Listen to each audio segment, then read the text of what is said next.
कि आज बहुत बड़ा इम्पोर्टेंट है, एक अलग लॉन्ग क्वेश्चन आता है, that is graph of the Boyle's law. Different graph discuss करेंगे, वही बातें वही है। अच्छा, पहले बताए जी, बॉयल्स ने कब इस लॉ को पेश किया था? शाबाश, 1662 और किन दो पैरामीटर्स के दरमियान रिलेशन पेश किया था? That is pressure and volume, इनके बीच रिलेशन पेश किया था। और कौन से दो पैरामीटर्स पर कांस्टेंट थे? दैट इज टेम्परेचर एंड मोल। और रिलेशन क्या था कि V inverse two P, means pressure आप बढ़ाएंगे तो वॉल्यूम कम होगा। लेकिन प्रोपोर्शनैलिटी है, तो जितना प्रेशर बढ़ेगा वॉल्यूम उतना कम होगा। वॉल्यूम उतना कम, प्रेशर 10 टाइम बढ़ेगा तो वॉल्यूम 10 टाइम कम होगा। प्रेशर 20 टाइम्स बढ़ेगा तो वॉल्यूम 20 टाइम्स कम होगा। लेकिन अगर प्रेशर सपोज 10 टाइम इंक्रीज हुआ, वॉल्यूम उसका 9 टाइम डिक्रीज हुआ, तो ये प्रोपोर्शनैलिटी नहीं है, यह इनवर्स प्रोपोर्शनैलिटी के लिए ये बात ज़रूर याद रखें कि एक पैरामीटर्स जितना बढ़ रहा है दूसरा या तो उतना बढ़े या फिर उतना कम। लेकिन हमारे बच्चे क्या कहते हैं या बड़े बड़े लोग क्या कहते हैं कि बस जी इनवर्स प्रोपोर्शनैलिटी है कि जी एक बढ़ा दूसरा कम हुआ।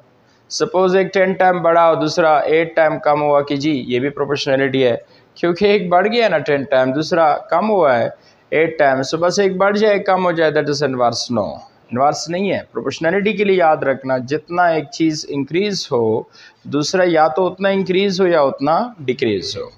सो V इनवर्स टू P, और जिनकी बीच प्रोपोर्शनैलिटी इनवर्स होती है, याद है ना, उसका प्रोडक्ट क्या होता है? कांस्टेंट होता है। So P1 V1 is equal to P2 and V2, that is Boyle's law. ऐसा था, ये बॉयल्स लॉ है। लेकिन ये जो प्रोपोर्शनैलिटी कांस्टेंट है, दैट इज K, मैंने कहा था ना ये K जो है it's not a universal constant, that is what?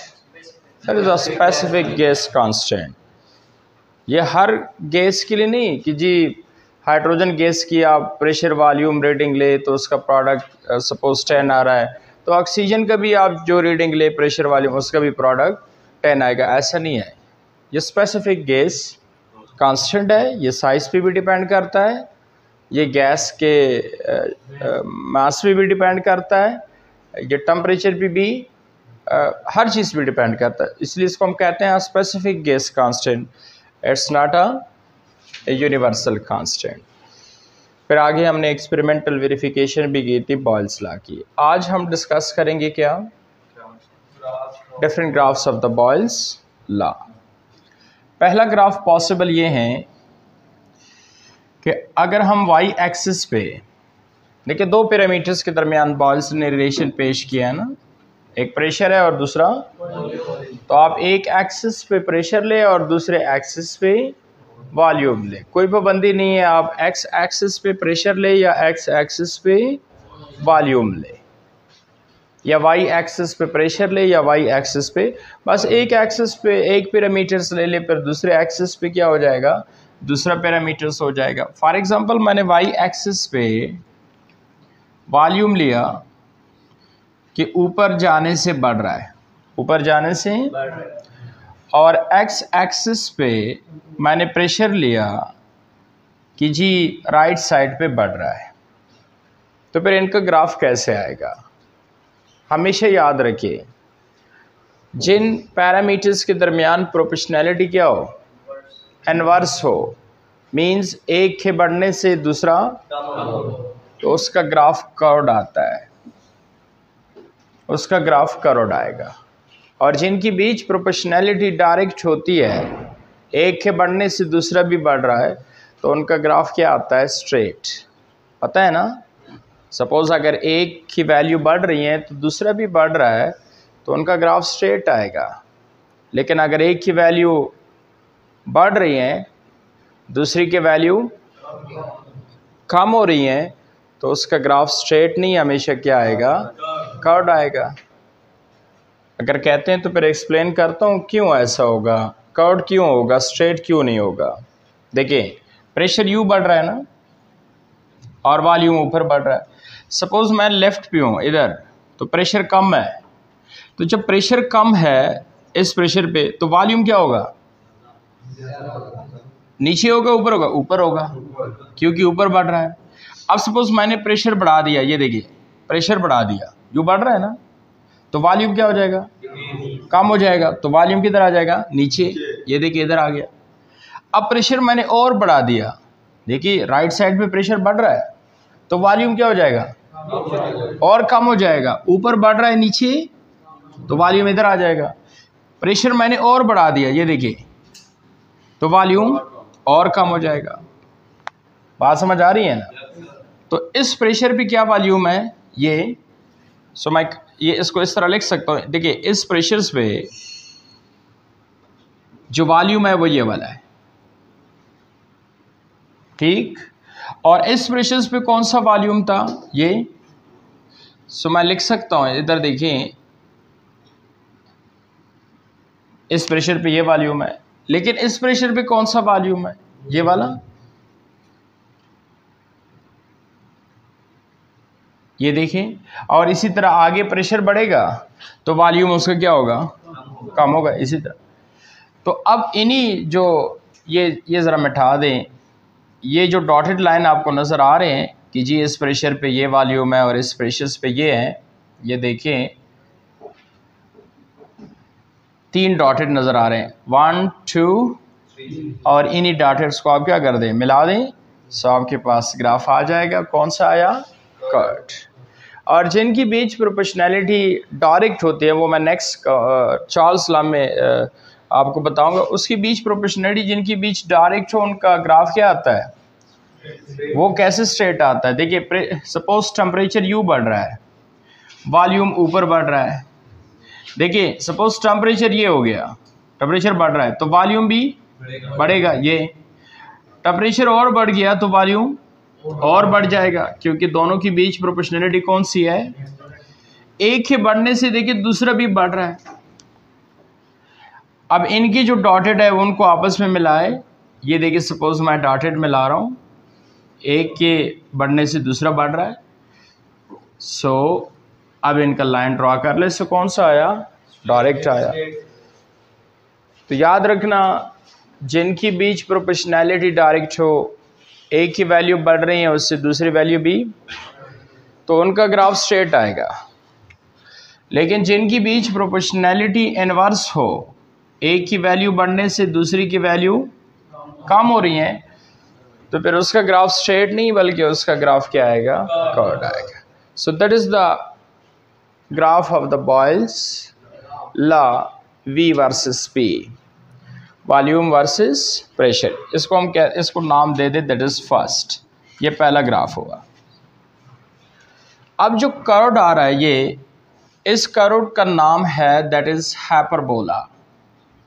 ये जो कर्व है ना, इसको हम क्या बोलते हैं, हाइपरबोला बोलते हैं। अब आप ये क्वेश्चन करेंगे सर इसको हाइपरबोला क्यों कहते हैं, क्योंकि इसकी जो शक्ल है वो हाइपरबोला जैसी है। आप मैथ्स में पढ़ेंगे चैप्टर नंबर 6, वहाँ पे मुख्तलिफ़ किस्म के शेप आप डिस्कस करेंगे मैथ्स में, हाइपरबोला और इसके अलावा और भी शेप्स है।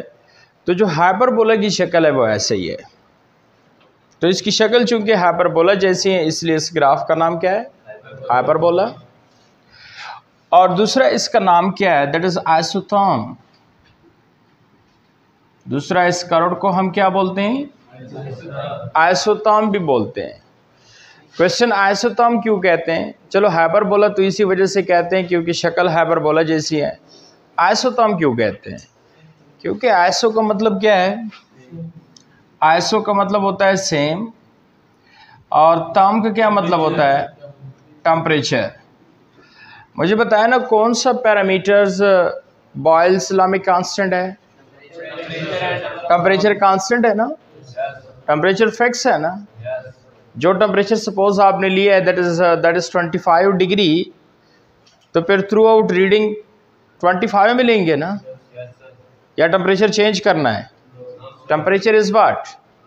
कांस्टेंट। तो ये जो कर्व चूंकि हासिल है, पहला रीडिंग, दूसरा रीडिंग, तीसरा, चौथा एंड सो, ये एक कांस्टेंट टेम्परेचर पे हासिल है, इसलिए इस कर्व का नाम क्या है? आइसोथर्म। वंस अगेन, ये जो कर्व हासिल है, मतलब गैस का जो पहला रीडिंग लिया होगा पीवी का, फिर उसी गैस का जो सेकंड रीडिंग लिया होगा पीवी, फिर उसी गैस का जो थर्ड रीडिंग लिया होगा पीवी, फोर्थ रीडिंग ली होगी पीवी, तो ये सारा सेम टेम्परेचर पे लिया जाता है। सपोज अगर फर्स्ट रीडिंग लिया है 25 सेंटीग्रेड पे, तो सेकंड भी 25 पे होगा, थर्ड भी 25 पे होगा। मतलब है कि यहाँ से लेके ये पूरा कर्व जो है ये सेम टेम्परेचर पे बना होगा ना, टेम्परेचर चेंज तो नहीं होगा, टेम्परेचर इज कांस्टेंट। सो इसलिए इस कर्व का नाम क्या है? आइसोथर्म है। Same temperature, constant temperature. बात समझ आ रही है? ऐसा तो नहीं होता कि जी first reading suppose hydrogen gas का लिया कि जी इस प्रेशर पे ये वॉल्यूम है, ठीक, फिर उसी गैस का सेकंड रीडिंग ले रहा है कि जी इस प्रेशर पे ये वॉल्यूम है, लेकिन साथ पहले का टेम्परेचर सपोज अगर 25 है, दूसरी का उन्होंने किया और 40 सेंटीग्रेड, फिर जब थर्ड रीडिंग लेता है फिर 50 सेंटीग्रेड। ऐसा नहीं होता। कर्व जो स्टार्ट का है एंड तक वही टेम्परेचर होता है। Temperature is what? Temperature is constant, temperature is same. इसलिए इस कर्व को हम क्या कहते हैं? आइसोथर्म बोलते हैं। बात समझ आ रही है ना? इस दफ़ा भी ये शॉर्ट क्वेश्चन आया था पेपर में, हर साल आता है। कौन सा? What is isotherm.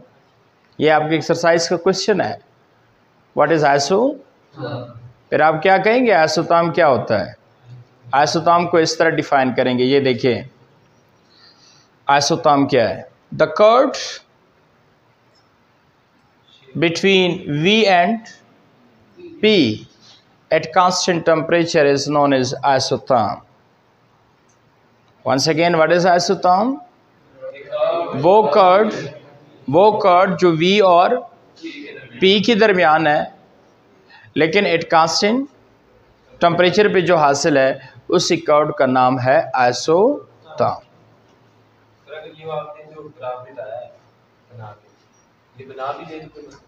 कौन सा?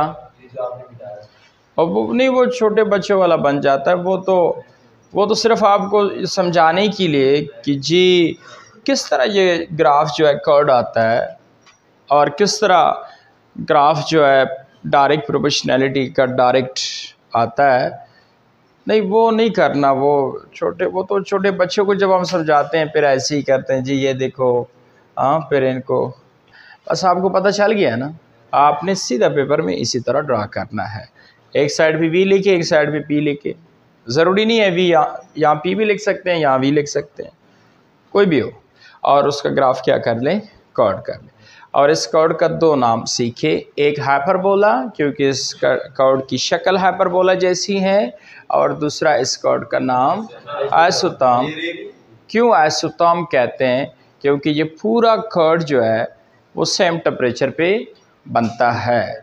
स्टार्ट से लेके एंड तक टेम्परेचर कांस्टेंट रहता है, सेम रहता है, इसलिए इस कर्व का नाम सो कैसे डिफाइन करेंगे आइसोथर्म क्या है? तो आपने कहना है कि वो कर्व जो वॉल्यूम और पी के दरमियान होता है, लेकिन वो आता कांस्टेंट टेम्परेचर्स पे है। The name of this curve is known as isotherm. जी हाँ। इसके नीचे ग्राफ कौन सा? ये प्रेशर के साथ, हाँ, रेडी है कि लाइन के साथ, इस लाइन के साथ, ये ऊपर वाली लाइन, ऊपर वाले के साथ। क्या चीज़? ये एरो आगे, इधर एरो करना है, कर लें, कोई मसला नहीं है कि जी इधर बढ़ रहा है उधर। जी जी, कर लें। ना भी किया तो कोई क़यामत नहीं आएगा, मतलब फिर भी ठीक है।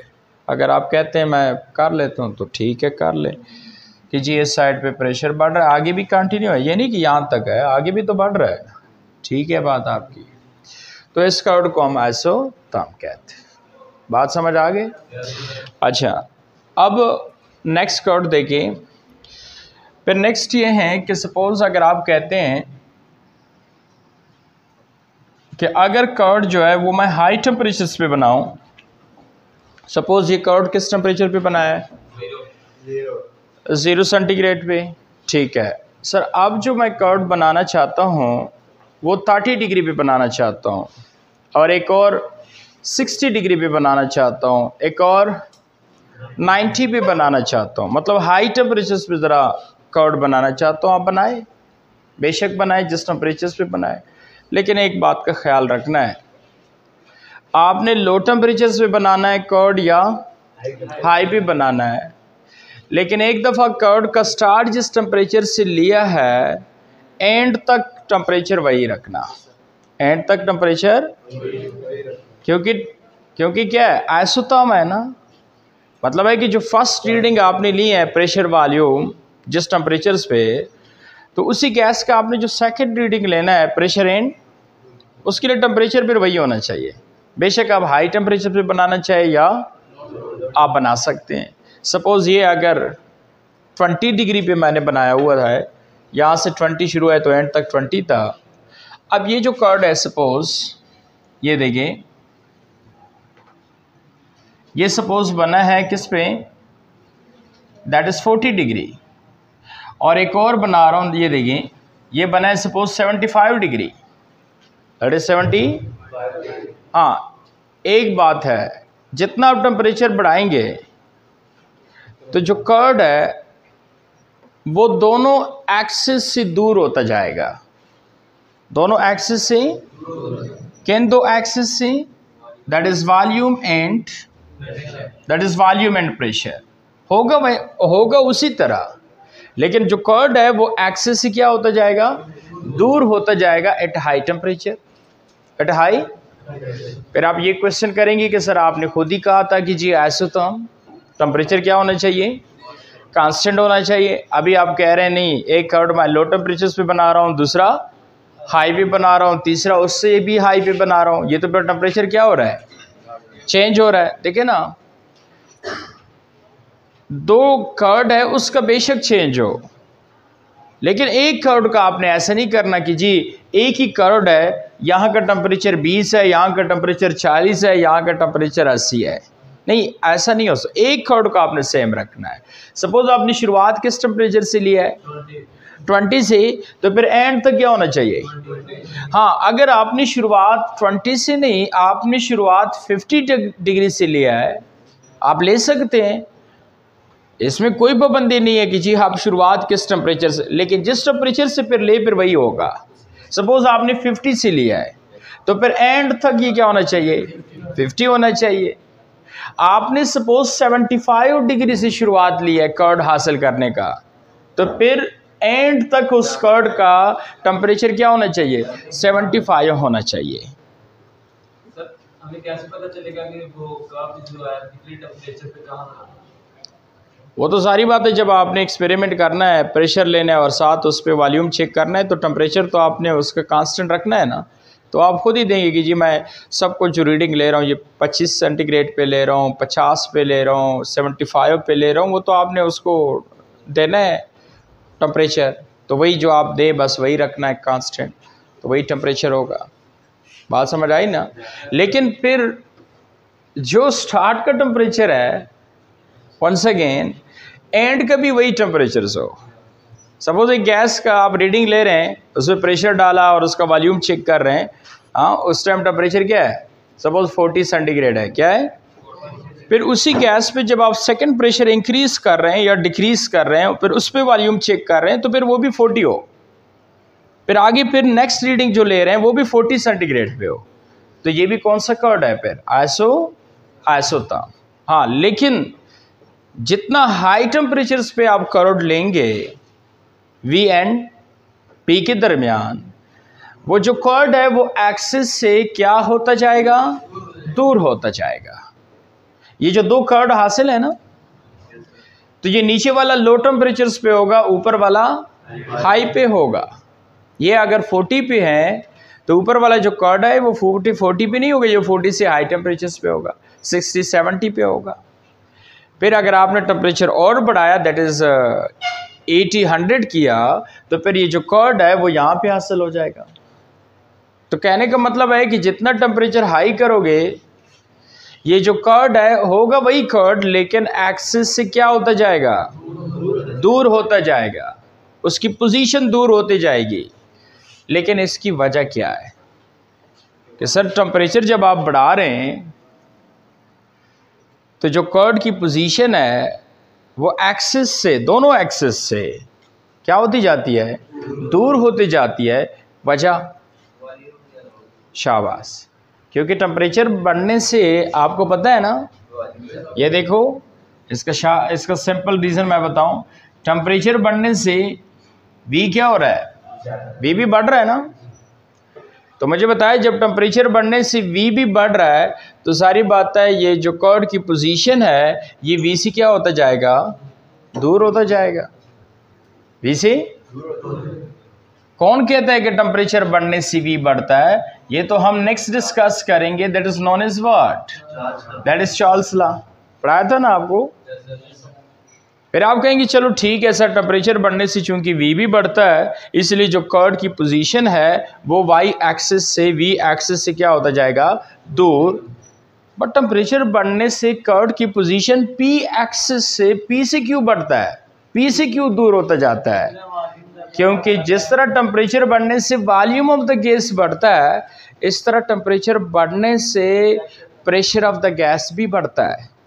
प्रेशर ऑफ द गैस भी बढ़ता है, वो भी डायरेक्ट है। जिस तरह वॉल्यूम डायरेक्ट है इस तरह प्रेशर भी डायरेक्ट है।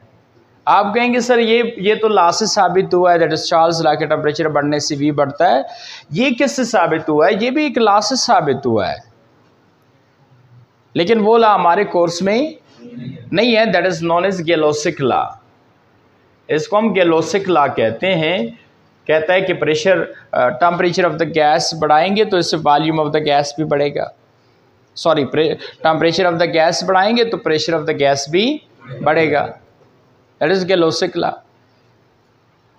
अगर आप कहते हैं कि सर एक रिलेशन दे जिससे ये बात वाजे हो कि वाकई टेम्परेचर बढ़ने से वॉल्यूम एंड प्रेशर बढ़ रहा है, नेक्स्ट एक इक्वेशन हमने साबित करना है, that is ideal gas equation.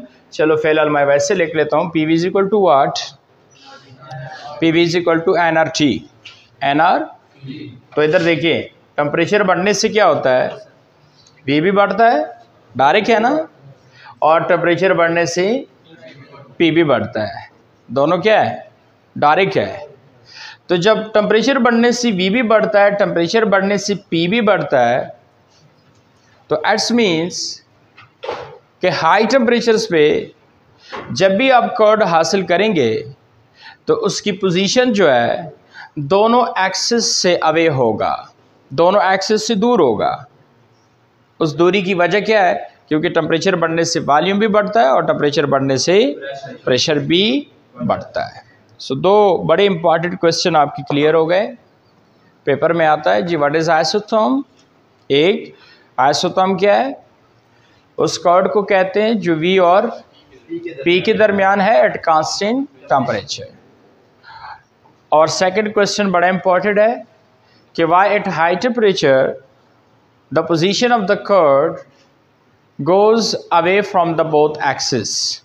High temperatures पे कर्ड की जो पोजीशन है वो दोनों एक्सिस से दूर होता जाता है। वजह तो फिर आपने ये कहना है कि चूँकि टेम्परेचर बढ़ने से वी भी बढ़ता है और पी भी बढ़ता है, इसलिए दोनों कर्ड क्या होंगे, दोनों एक्सिस से अवे जाएंगे। बात समझ आ गई? अब देखिए ये एक्सरसाइज के क्वेश्चन है, दोनों बहुत इंपॉर्टेंट क्वेश्चन है। पहला क्वेश्चन देखिए आपका, what is Boyle's law of gases. कर लेंगे what is Boyle law of gases. और इसका बी पार्ट है give its experimental verification. Experimental verification तो आसान है ना, कराया था ना लास्ट टाइम। प्रेशर जितना बढ़ाएंगे तो वॉल्यूम उतना कम होगा। एक्सपेरिमेंटली वेरीफाई करना है जी। इसका दूसरा क्वेश्चन बी पार्ट देखिए, वाटर आइसोथर्म, क्या लिखा है? Water isotherm. आइसोथर्म उस कर्व को कहते हैं जो V और P के दरमियान होता है एट कांस्टेंट टेम्परेचर। आगे क्या कहता है? What happen to the position of isotherm, what happen to the position of isotherm, isotherm means curve, when they are plotted at high temperatures for a particular gas। तो फिर क्या होगा positions को? कौन बताएगा? पोजीशंस को क्या हो जाता है एट हाई टेम्परेचर्स पे? कर्व की पोजीशंस को क्या हो जाता है? हाँ, हाई टेम्परेचर्स पे कर्व की जो पोजीशन है उस पे ये हो जाता है कि वो दोनों एक्सिस से दूर होता जाता है, दोनों एक्सिस से दूर होता जाता है। इसकी वजह क्या है? दोनों एक्सिस से क्यों एट हाई टेम्परेचर्स पे दूर होता जाता है? तो टेम्परेचर बढ़ने से क्या होता है? क्यों दूर होता जाता है? एक्सिस से क्यों? वी एक्सिस से क्यों दूर हो गया? टेम्परेचर डिफरेंट है, लेकिन दूर क्यों हो गया वी से एंड पी से? हाँ, क्योंकि टेम्परेचर बढ़ने से चूंकि वी बढ़ता है ना, टेम्परेचर बढ़ने से चूंकि पी बढ़ता है ना, तो जब ये दोनों बढ़ते हैं टेम्परेचर बढ़ने से, तो जारी बात है दोनों उससे दूर होते जाएंगे। बात समझ आ गई? अच्छा, ये हुआ ग्राफ सेकंड। अब नेक्स्ट ग्राफ देंगे, दैट इज ग्राफ थर्ड।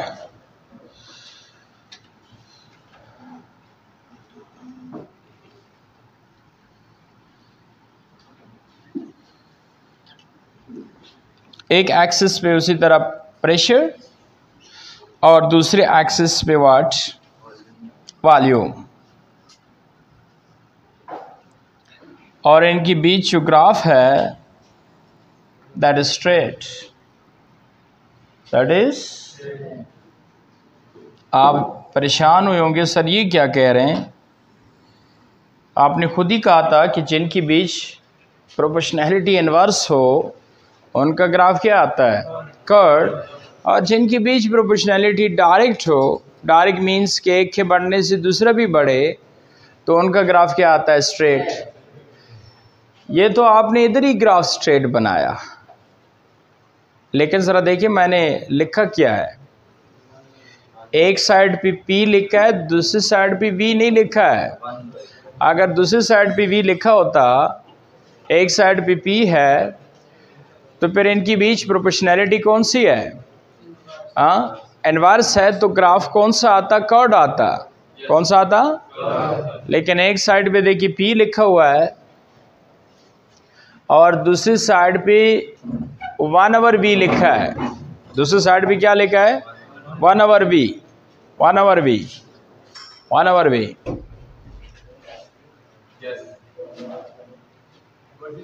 देखिए ना, v नहीं लिखा है, 1/v लिखा है। तो इधर देखिए P बढ़ने से 1/v बढ़ता है और P कम होने से 1/v कम होता है। तो कौन सी प्रोपोर्शनलिटी हुई? डायरेक्ट। तो ग्राफ कौन सा आएगा? लेकिन वो बच्चा कहता है कि सर P बढ़ने से 1/v कैसे बढ़ता है? देखिए इनमें से कौन सा ज़्यादा है मुझे बताना। 1/1, 1/2, 1/3, 1/4, 1/5 एंड सो ऑन। कौन सी वैल्यू रेशियो ज़्यादा है? 1/1। देखिए ना, सबका नॉमिनेटर तो सेम है, 1 1 1 1 1। ऊपर वाले को नॉमिनेटर कहते हैं, वो सबका क्या है? लेकिन डिनोमिनेटर सबका क्या है? तो इस जब ये वाला रेशियो ज़्यादा आएगा, दैट इज़ 1, और इससे क्या आएगा? 0.5। तो इसका मतलब है कि जितना डिनोमिनेटर कम होगा, जितना रेशियो में डिनोमिनेटर कम होता है उतना रेशियो ज़्यादा आता है। ऐसे ही है ना? वरना 1/5 क्यों कम है? इसका भी नोमिनेटर 1 है, इसका भी नोमिनेटर। लेकिन आप कहेंगे सर नीचे देखो ना, इसका डिनोमिनेटर 1 है, उसका डिनोमिनेटर 5 है, जितना डिनोमिनेटर की वैल्यू ज़्यादा होती है उतनी रेशो कम होती है। ये तो नर्सरी वाले बच्चों को भी पता होता है ना। अगर नहीं पता तो किसी नर्सरी वाले बच्चे से पूछ ले कि डिनोमिनेटर बढ़ने से रेशो कम होती है, या वो कहेगा भाईजान डिनोमिनेटर बढ़ने से रेशो कम होती है। डिनोमिनेटर बढ़ने से रेशो कम होती है। अब मेरी तरफ देखें, सपोज मैं प्रेशर बढ़ा रहा हूं, आपने बताना है प्रेशर मैं बढ़ा रहा हूं। ये बच्चा जी, इसके पीछे नींद आ रही है इसको। सपोज मैं प्रेशर इंक्रीज कर रहा हूं तो वॉल्यूम क्या होगा? कम होगा। शाबाश। प्रेशर बढ़ेगा तो वॉल्यूम, तो जब वॉल्यूम कम होगा तो देखो वॉल्यूम नॉमिनेटर में है डिनोमिनेटर में है? डी में। तो जब डिनोमिनेटर कम होगा तो रेशियो ज़्यादा आएगा। तो मीन्स कि जब आप प्रेशर बढ़ा रहे हैं तो वॉल्यूम तो कम होगा, वॉल्यूम तो, लेकिन 1/v ज़्यादा होगा, क्योंकि प्रेशर बढ़ने से जब वॉल्यूम कम होगा, डिनोमिनेटर कम होगा, तो रेशियो में जितना डिनोमिनेटर कम होता है उतना उसका रेशियो बड़ा होता है। तो P बढ़ने से 1/v क्या होगा? बढ़ेगा। सो इसलिए ग्राफ कौन सा हुआ? स्ट्रेट। बात समझ आ गई?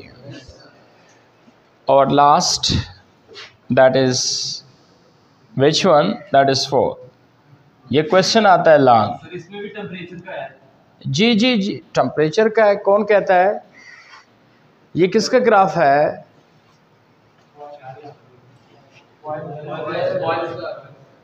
पीवी बॉयल्स का है ना, क्योंकि वी और पी के दरमियान रिलेशन किसने बताया? तो बॉयल्स है तो टेम्परेचर इज व्हाट? वो तो कांस्टेंट होगा। वो तो क्या होगा? अगर टेम्परेचर आप हटाए ना तो बॉयल्स नहीं रहता। बॉयल्स लॉ गलत हो सकता है अगर आपने टेम्परेचर कांस्टेंट ना किया तो। वो तो वैसे का वैसे कांस्टेंट होगा। बात समझ आ गई? और नेक्स्ट लास्ट ग्राफ कौन सा नंबर होगा ग्राफ का? 4th। ये लॉन्ग क्वेश्चन आता है। ये लॉन्ग क्वेश्चन कितने नंबर का होता है? 4 नंबर का होता है। 4 नंबर। 9th में एक 4 का, एक 10th में 5 का, लेकिन फर्स्ट सेकंड ईयर में सारे कितने के होते हैं? 4 4 4। कितने करने हैं? 6। तो 6 को 4 से मल्टीप्लाई करें, 24 नंबर आपके लॉन्ग के हैं। बाकी 22 शार्ट करने होते हैं, 8 8 6, तो 44 नंबर उसके हैं। कितने हो गए? 68। और बाकी 17 नंबर आपके MCQs के हैं, सो 85। ऐसे ही है ना?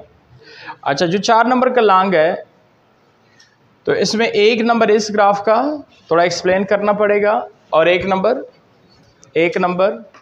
और 1 नंबर, तो 4 नंबर पूरे हो गए। तो इसलिए ये लॉन्ग क्वेश्चन आता है, बड़ा इंपॉर्टेंट है। अच्छा, जो लास्ट ग्राफ है वो बनाते हैं पीवी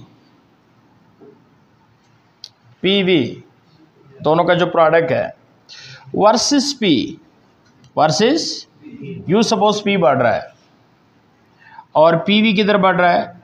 ऊपर। या आप यू भी कर सकते हैं कि पीवी वर्सेस वी कर दें। पीवी वर्सेस पी करना हो या पीवी वर्सेस वी करना हो।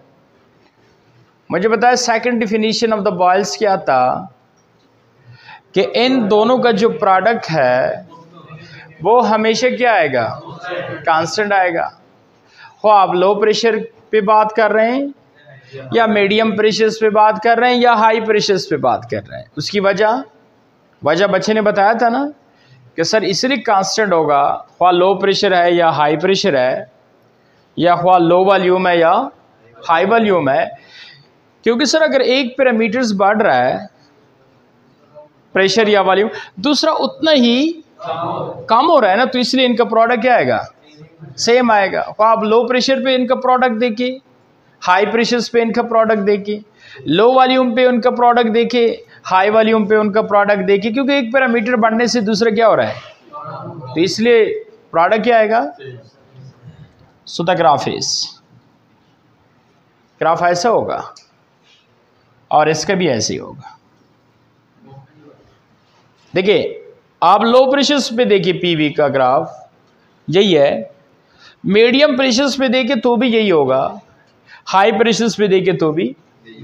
ऐसा क्यों है, क्योंकि एक पैरामीटर जितना कम हो रहा है या बढ़ रहा है तो दूसरा उतना ही कम ज़्यादा हो रहा है ना, इसलिए इनका प्रोडक्ट इज़ व्हाट, कांस्टेंट। तो ये लाइन आपको शो कर रहा है कि वाकई प्रोडक्ट इज़ व्हाट, कांस्टेंट। अगर ये ग्राफ ऐसा आता, ये देखिए यू, तो इसका मतलब कांस्टेंट नहीं है। पी बढ़ने से देखिए पीवी का प्रोडक्ट बढ़ रहा है, या ग्राफ ऐसा आता, इसका मतलब कांस्टेंट नहीं है। पी बढ़ने से पीवी का प्रोडक्ट क्या हो रहा है, कम हो रहा है। लेकिन आपको पता है ना कि पी बढ़ने से या पी कम होने से प्रोडक्ट भी कोई फर्क नहीं आता, सो इसलिए दे आर कांस्टेंट। सीधा लाइन ड्रॉ कर दे। बात समझ आ रही है। सो ये हमारा लास्ट ग्राफ है किसका, बॉयल्स लॉ। लास्ट दोबारा देखिए, ये सपोज कोई रीडिंग आप ले ले, ये पीवी का प्रोडक्ट आता है सपोज 10, क्या आता है। अब देखिए ये प्रेशर है, ये वॉल्यूम है। सपोज प्रेशर है 5, उस पर वॉल्यूम 2 है, तो दोनों का प्रोडक्ट कितना होगा। ये देखिए ये 5 प्रेशर है, 5 प्रेशर है, 5 प्रेशर्स पे वॉल्यूम सपोज कितना है, 5 प्रेशर्स पे वॉल्यूम कितना है 2, तो इनका प्रोडक्ट कितना होगा 10। सो ये देखिए 10 है। अब मैंने प्रेशर बढ़ा दिया, ये देखिए प्रेशर बढ़ा दिया, 5 से कितना कर दिया 10 कर दिया, प्रेशर बढ़ गया। ये देखिए उस तरफ चला गया ना, प्रेशर बढ़ गया। लेकिन प्रेशर जितना बढ़ने से वॉल्यूम उतना, तो 2 से क्या हो जाएगा 1 हो जाएगा। उनका प्रोडक्ट देखिए वही है, दैट इज 10, दैट इज। तो इसका मतलब है कि इस प्रेशर्स पे भी 10 है और इस प्रेशर्स पे भी 10 है। बेशक आप आगे जाए 20 कर दे तो भी प्रोडक्ट 10 होगा, 40 कर दे तो भी प्रोडक्ट 10 होगा। जितना आप बढ़ रहे हैं चले जाए, क्योंकि जितना प्रेशर बढ़ने से वॉल्यूम उतना क्या हो रहा है, कम हो रहा है। तो दोनों का प्रोडक्ट इस बार सेम, कांस्टेंट आता है ना। तो देखिए 5 पे भी 10 और 10 पे भी 10 प्रेशर पे। So same is here, volume भी कर दें, 5 वॉल्यूम पे भी 10 पे भी 10 एंड सो। वो ऐसा क्यों है, क्यों मतलब प्रोडक्ट सेम आ रहा है, डिफरेंट नहीं हो रहा, क्योंकि एक जितना बढ़ रहा है दूसरा उतना। हाँ, अगर एक जितना बढ़ रहा है दूसरा भी उतना बढ़ता तो फिर प्रोडक्ट कांस्टेंट ना होता। सपोज 5 पे 2 है, 10 पे 4 हुआ, 10 पे, क्योंकि एक के बढ़ने से दूसरा भी बढ़ रहा है, 10 पे 4 हुआ, तो मुझे बताया प्रोडक्ट कितना होता, 10 पे 4 हुआ 40 होता। पहले का प्रोडक्ट कितना है 10 है, तो एक के बढ़ने से दूसरा बढ़ रहा है, नेवर प्रोडक्ट कांस्टेंट, उसका प्रोडक्ट कांस्टेंट। लेकिन क्यों इधर क्यों आ रहा है, क्योंकि एक जितना बढ़ रहा है दूसरा उतना ही कम हो रहा है। सो इसलिए इनका प्रोडक्ट ऑलवेज व्हाट, कांस्टेंट। तो जो ग्राफ है वो बिल्कुल स्ट्रेट आएगा। ये क्या आएगा, स्ट्रेट। जी हाँ, वो वाला अच्छा, मैथ्स में कमज़ोर है इसका मतलब है। अच्छा सिंपल है, टाइम क्या हुआ, अच्छा टाइम भी पूरा हुआ। सिंपल है, रेशो कब ज़्यादा आता है, जब नीचे की वैल्यू कम हो ज़्यादा हो। देखिए ना, ये नहीं पता, इसी वजह से आपको ग्राफ समझ नहीं आता। एक रेशो जो है ना, कोई भी रेशो, वो तब ज़्यादा आता है जब रेशो में जो दो वैल्यू होती हैं, एक ऊपर और एक, उसमें नीचे की वैल्यू कम हो और ऊपर की वैल्यू ज़्यादा हो। चलो ऊपर वाले को छोड़ दें, नीचे पे आ जाए। रेशो तब ज़्यादा आती है जब नीचे के वैल्यू कम होता जाता है। नीचे के वैल्यू जितना कम होता जाता है रेशो उतनी बढ़ जाती है, ये तो पता है ना। तो चूंकि प्रेशर बढ़ने से वॉल्यूम आपको पता है क्या होता है, कम होता है। वॉल्यूम देखिए नीचे है ऊपर है, नीचे है, तो जब वो कम होता है तो नीचे के वैल्यू कम आने से रेशो क्या हो जाता है, बढ़ जाता है।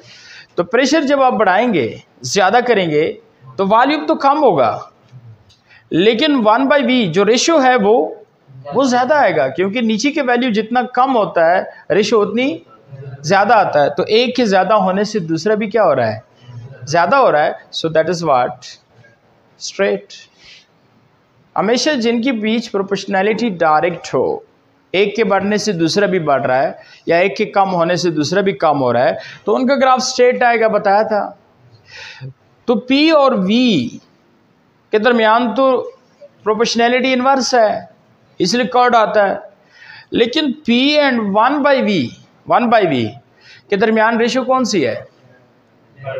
के दरमियान प्रोपोर्शनैलिटी डायरेक्ट है। क्यों? P बढ़ने से V तो कम हो रहा है, लेकिन V जितना कम हो रहा है तो 1/V उतना बढ़ रहा है, तो इसलिए प्रोपोर्शनैलिटी क्या होगा? डायरेक्ट होगा।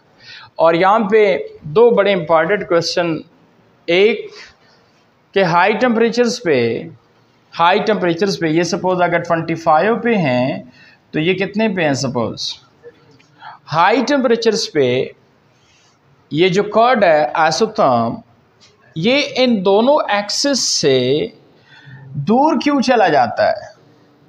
एक तो आपको ये पता हो कि दूर जाता है हाई टेम्परेचर्स पे कर्व, और दूसरा दूर क्यों जाता है ये रीज़न भी पता हो।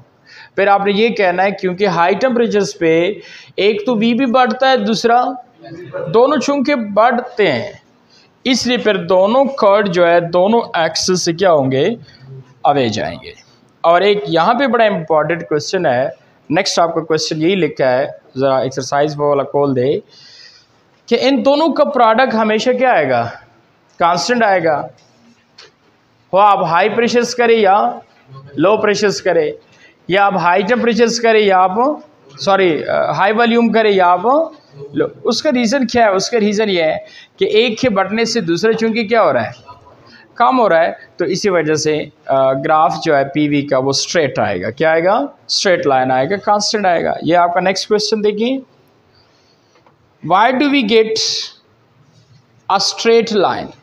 कहता है कि हम स्ट्रेट लाइन क्यों हासिल करते हैं? स्ट्रेट लाइन हम क्यों हासिल करते हैं? ये देखो, आई एम सॉरी, ये वाला नहीं है, ये वाला है। हम स्ट्रेट लाइन क्यों हासिल करते हैं? स्ट्रेट लाइन क्यों हासिल करते हैं? किसके दरमियान? When pressure exerted on a gas are plotted against inverse of volume। ये देखें, वॉल्यूम नहीं कह रहा, इनवर्स ऑफ वॉल्यूम कह रहा है। इनवर्स ऑफ वॉल्यूम का मतलब 1/V के दरमियान हम स्ट्रेट लाइन क्यों हासिल कर रहे हैं? तो फिर आपने क्या कहना है कि चूंकि दोनों के दरमियान प्रोपोर्शनैलिटी डायरेक्ट बन जाती हैं, P inverse of volume, inverse of के दरमियान प्रोपोर्शनैलिटी डायरेक्ट बन जाती हैं, और जिनके बीच प्रोपोर्शनैलिटी डायरेक्ट होती हैं उनसे स्ट्रेट लाइन हासिल होता है। कौन सा लाइन हासिल होता है? हाँ, अगर P अगेंस्ट V करता, इनवर्स ऑफ E ना होता, जस्ट V होता, तो स्ट्रेट ना होता, क्या होता? कर्व होता। लेकिन वो कह रहा है इनवर्स ऑफ V और P के दरमियान स्ट्रेट, या बिकॉज प्रोपोर्शनैलिटी क्या? डायरेक्ट।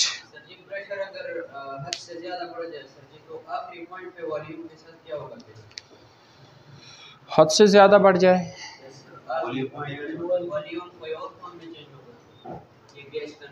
नहीं, वो फिर ये होगा कि चीज़ ही नहीं रहेगा, तो फिर उसका वॉल्यूम आपके इधर देखेंगे। जब एक चीज़ नहीं रहता, सपोज आपने वॉल्यूम किसका देखना था? मेरा देखना है ना, लेकिन आपने मुझ पे हद से ज़्यादा प्रेशर डाला तो सरजायद नहीं रहेगा, ज़ाहिर बात है, सरजायद से कोई और चीज़। तो आपने वॉल्यूम किसका देखना था? सरजायद का देखना था। अब जब सरजायद ही नहीं रहा, तो फिर वॉल्यूम पे तूने क्या करना है, या मेरे और चीज़ पे, मास पे, सो पे क्या करना है? तो हद से ज़्यादा नहीं बढ़ाना। हर चीज़ का एक लिमिट होता है। फिज़िक्स में भी आप हुक्स लॉ पढ़ते हैं ना, stress directly to strain up to elastic limit नहीं है, तो फिर may be stress directly to strain ना हो। तो इसी तरह आप ने ओहम लॉ पढ़ा होगा, V=IR, के वोल्टेज डायरेक्टली टू करंट है, लेकिन अगर R क्या हो?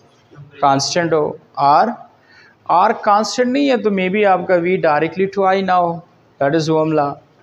तो कहने का मतलब है कि हर चीज़ का एक क्या होता है? लिमिट होता है, and don't cross the limit. Limit को आपने क्रॉस नहीं करना, लिमिट को क्रॉस नहीं करना। अच्छा, graph different graphs of the Boyle's law